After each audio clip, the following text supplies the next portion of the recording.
Módulo 1. Análisis y diseño de bases de datos. Tema 1. Antecedentes de las bases de datos. Parte 2. Objetivo. Como ya habíamos comentado, el objetivo de este tema es que el participante describirá los conceptos relacionados a las bases de datos a través del conocimiento de la terminología, las ventajas y desventajas del uso de bases de datos, así como las herramientas de gestión de las mismas, orientadas al desarrollo de habilidades en el almacenamiento y manipulación de los datos. Ya abordamos el tema 1.1, definiciones y conceptos. En esta segunda parte abarcaremos tipos y modelos de bases de datos, así como ventajas y desventajas de las bases de datos. Vamos a ver los tipos y modelos de bases de datos. Las bases de datos pueden clasificarse según la variabilidad de los datos almacenados. En este caso pueden ser bases de datos estáticas y dinámicas. Las estáticas, pues, son bases de datos de solo lectura utilizadas primordialmente para almacenar datos históricos.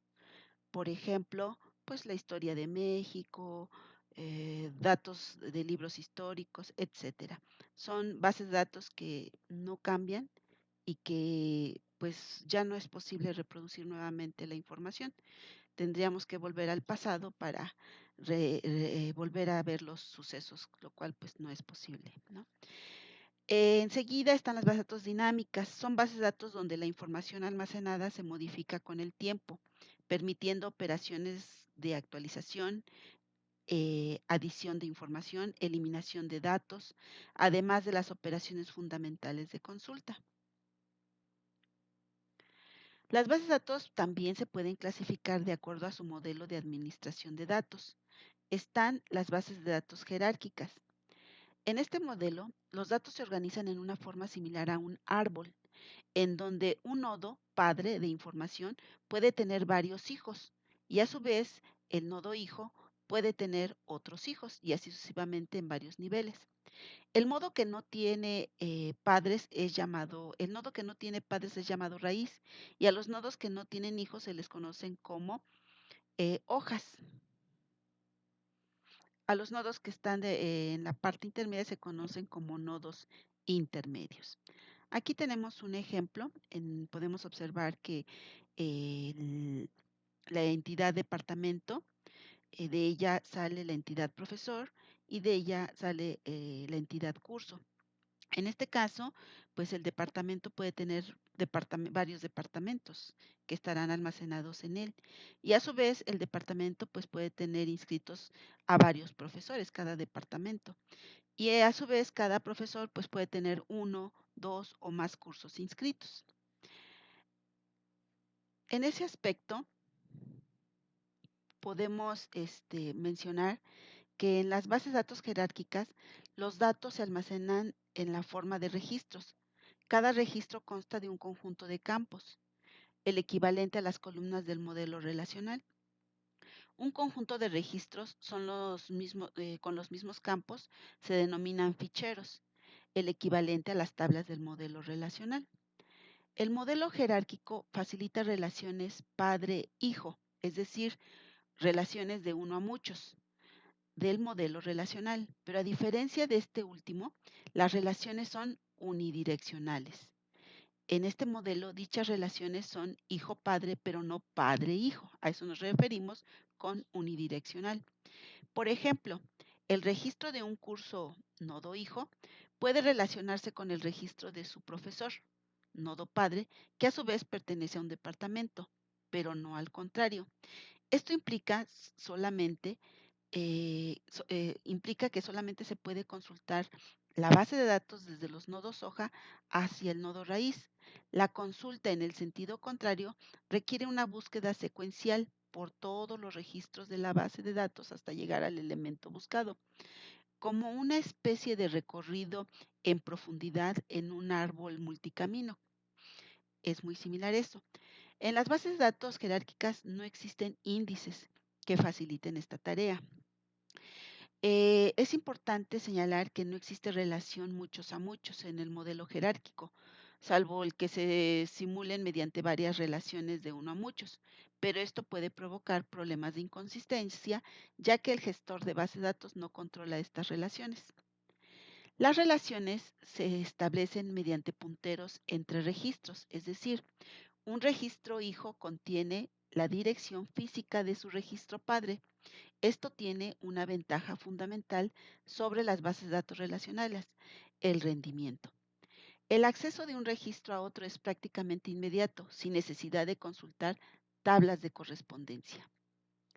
Las bases de datos jerárquicas son especialmente útiles en el caso de aplicaciones que manejan un gran volumen de información y datos compartidos permitiendo crear estructuras estables y de gran rendimiento.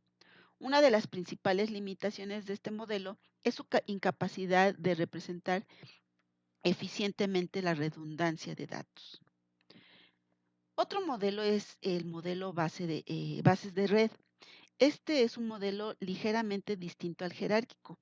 Su diferencia fundamental es la modificación del concepto de nodo. Se permite que un mismo nodo tenga varios padres, situación pues que no se permitía en el modelo jerárquico. Fue una mejora Fue una mejora con respecto al modelo jerárquico, ya que ofrecía una solución eficiente al problema de redundancia de datos. Pero aún así, la dificultad que implica administrar la información en una base de datos de red ha ocasionado que sea un modelo utilizado en su mayoría por programadores más que por usuarios finales. Están las bases de datos relacionales y son las que competen a este curso, a este módulo. En 1970, Edgar Frankfurt, de los laboratorios IBM en San José, California, propuso al modelo relacional como otro paradigma en la teoría de las bases de datos. Su idea fundamental fue el uso de relaciones. Esto es pensando en cada relación como si fuese una tabla que está compuesta por registros o tuplas, filas de una tabla, es decir, o campos o atributos que son las columnas de la tabla. Aquí tenemos un ejemplo de este modelo.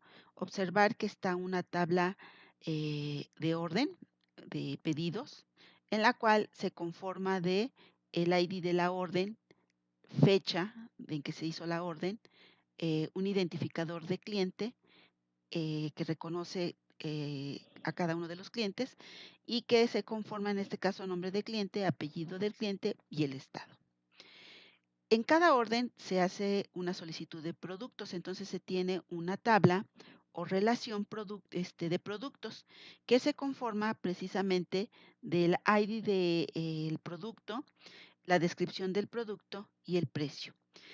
Nada más que para establecer que en una orden hay varios productos, se requiere de una tabla intermedia, la cual está conformada del ID de orden, el ID del elemento o producto y la cantidad.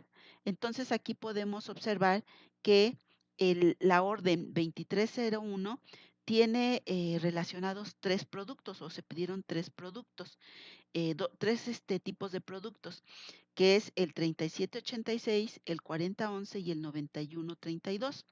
En ese aspecto, si nos vamos a la tabla de productos, podemos observar que la 386 pues corresponde a una pelota, la 4011 corresponde a la raqueta y la 9132 a un paquete 3. Algo importante también es que aquí establezco qué cantidad de cada uno de esos productos llevamos.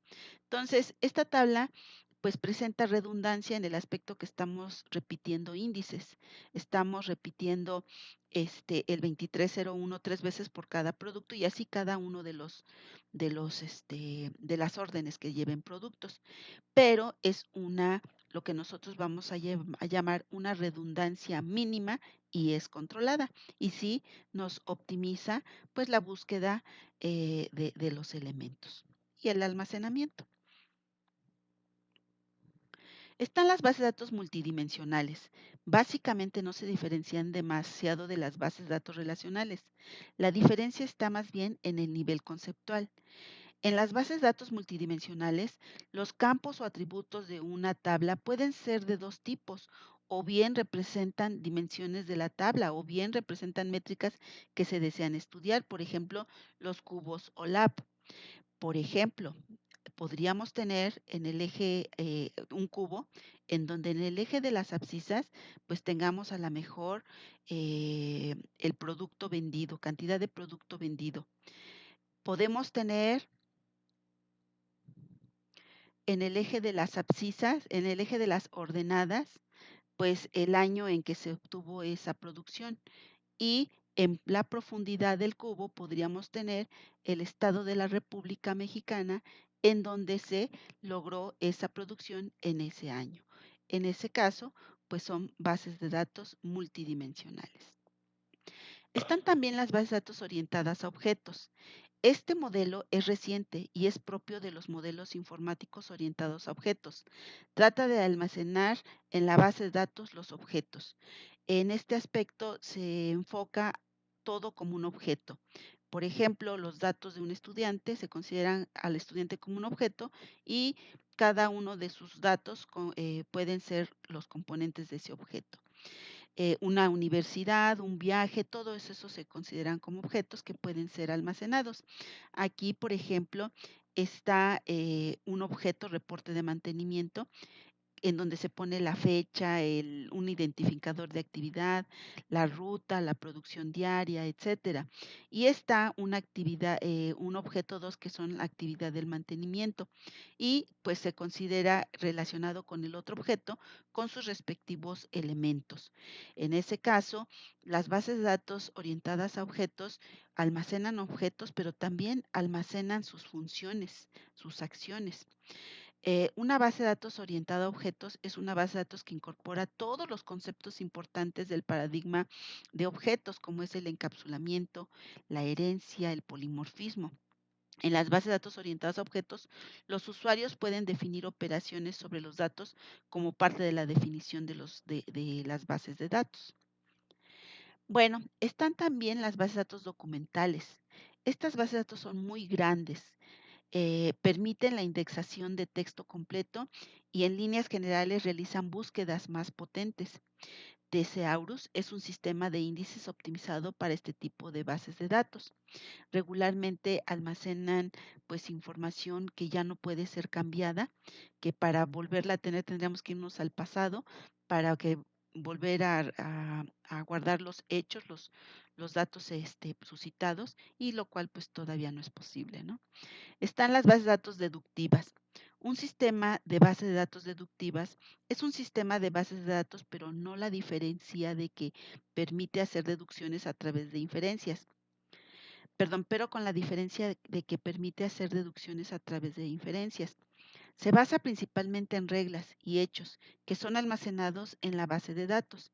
También las bases de datos deductivas son llamadas bases de datos lógicas, a raíz de que se basan en el cálculo de predicados de lógica matemática. De hecho, estas bases de datos son muy utilizadas en inteligencia artificial, específicamente en robótica, específicamente en sistemas expertos, entre otros. Aquí les tengo yo un ejemplo de base de datos deductiva en la cual pues es una base hecha en Prolog. Primero tenemos el predicado es mujer y dentro de los paréntesis se pone el átomo. Marta, Ana, Rosa, Julia, etcétera, son mujeres. Está el predicado es hombre y en el átomo está Pedro, Beto, Pablo, Juan, etcétera. Está otro predicado que es padre. En este caso, Pedro es padre de Beto, es como se lee.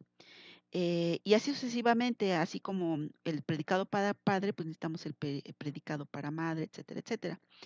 Enseguida se tiene pues la base de inferencia.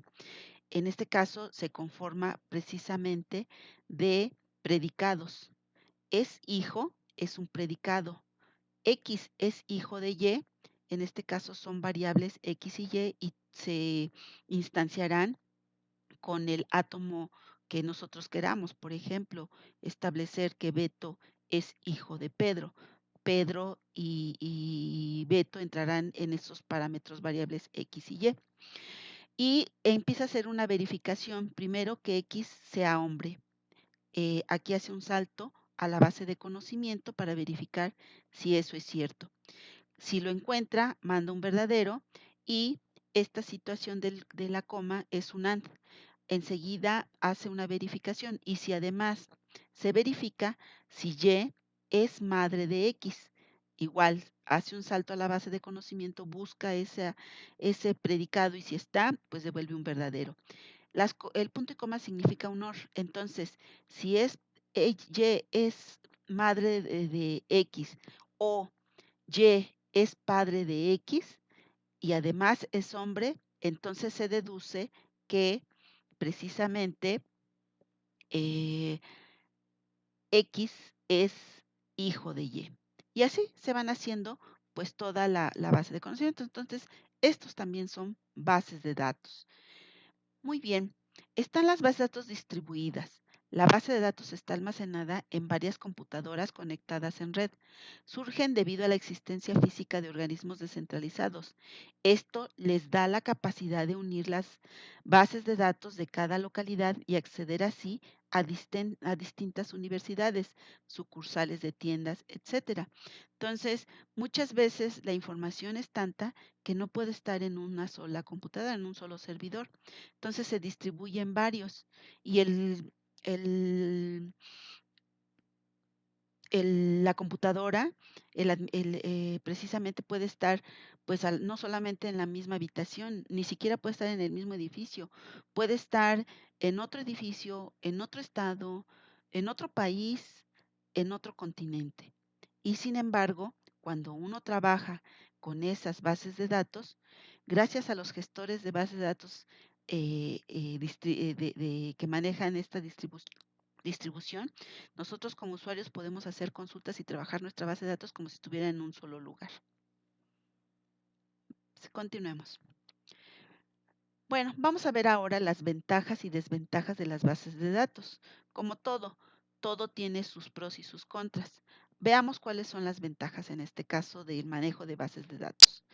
Almacenan a un conjunto de datos estructurados, fiables y homogéneos, organizados independientemente de una máquina. Esta parte pues tiene que ver mucho el buen diseño de la base de datos para que efectivamente esté bien estructurada, efectivamente pues sea fiable, ¿no? Son accesibles en tiempo real. En otras palabras, accesos más rápidos, tanto para dar de alta, para dar de baja, para hacer consultas, es más rápido. No es lo mismo ir a buscar al anaquel de registros el nombre de una persona, que en cuestión de milisegundos nos trae la información, este manejo de bases de datos automatizadas. Son independientes de las aplicaciones y del soporte de almacenamiento. Presentan la menor redundancia posible, obviamente si hay un buen diseño. Pueden ser compartidos por varios usuarios y o aplicaciones concurrentes que necesitan información diferente y no predecible en el tiempo. ¿Sí? Cada usuario tiene sus necesidades y nuestras bases de datos bien diseñadas deben de proporcionar todo lo que el usuario requiere.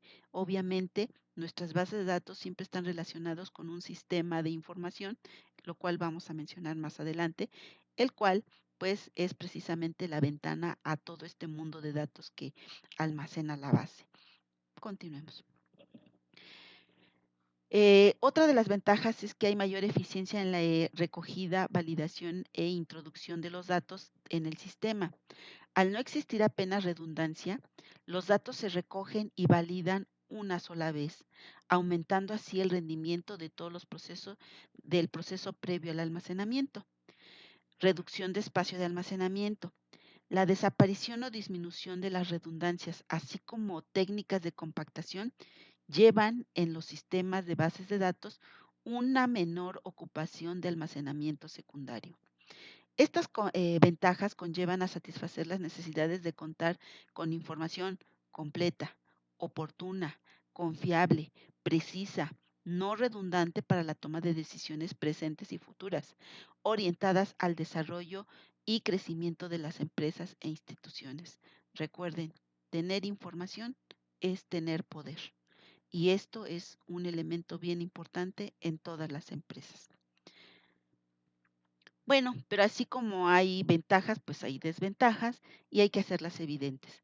El costo de instalación, actualización del hardware y software son elevados. Personal especializado. El salario de un administrador de base de datos, pues es elevado. Implantación larga y difícil. En muchos casos es difícil. Falta de rentabilidad a corto plazo. Escasa estandarización. Desfase entre teoría y práctica. Un mal adiestramiento a los usuarios puede provocar problemas a futuro que conlleve a la pérdida de confianza. Y esta parte se dice fácil, pero es lo peor que nos puede pasar como diseñadores de bases de datos.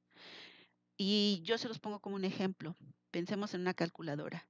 En la calculadora yo pongo 3 más 3 y me da un resultado de 5. Pues desde ahí pierdo la confianza en esa calculadora.